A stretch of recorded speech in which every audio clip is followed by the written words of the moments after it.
లేదు కదా ఇప్పుడు కూడా ఇస్తాం. వితంతు పింఛన్లు 1,50,000 మందికేనట. అవును. అది వితంతు పింఛన్ అంటే భర్త చనిపోయినటువంటి వాళ్ళకి. ఇంతకుముందు ఆల్రెడీ స్పౌస్ పెన్షన్లు ఇస్తున్నామని చెప్తున్నారు. ఏ నెలకా నెల అని రాసుకొచ్చారు. ఏ నెలకా నెల ఇస్తుంటే గ్రేటే. అది కూడా ఒకప్పుడు రాజశేఖర రెడ్డి గనక 2004కి ముందు చంద్రబాబుని అసెంబ్లీలో నిలదీసిన పాయింట్ ఇప్పుడు నిర్మోహమాటంగా అనాలా నిస్సిగ్గుగా అనాలా అమలు చేస్తున్నారు. ఏంటది? చనిపోయిన వాళ్ళ ప్లేస్లో పెన్షన్లు తప్ప కొత్త పెన్షన్లు ఇవ్వకపోవడం. సేమ్ ఆ రోజున రాజశేఖర రెడ్డి నిలదీశాడు.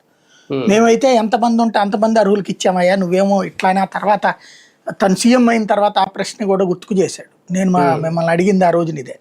జగన్ అయినా రాజశేఖర రెడ్డి అయినా పింఛన్ల విషయంలో ఒక ఆస్పెక్ట్ చంద్రబాబు అమౌంట్ పరంగా రాజశేఖర రెడ్డి ఒక లిబరల్ పాటించాడు.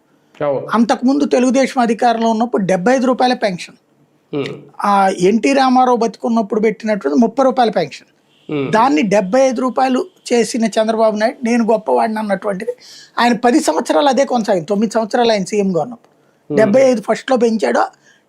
ఆ 9 ఏళ్ళు అదే ఉండేది అమౌంట్. రాజశేఖర రెడ్డి దాన్ని 200 చేశాడు యాక్చువల్గా. చేసి అప్పట్లో కేంద్రం దాన్ని 400 చేసింది పెన్షన్. చేస్తే దాన్ని ఏం చేసేవాడంటే ఇక్కడ ఇద్దరికి ఇచ్చేవాడు. తద్వారా పెన్షనర్ల సంఖ్య పెరిగింది.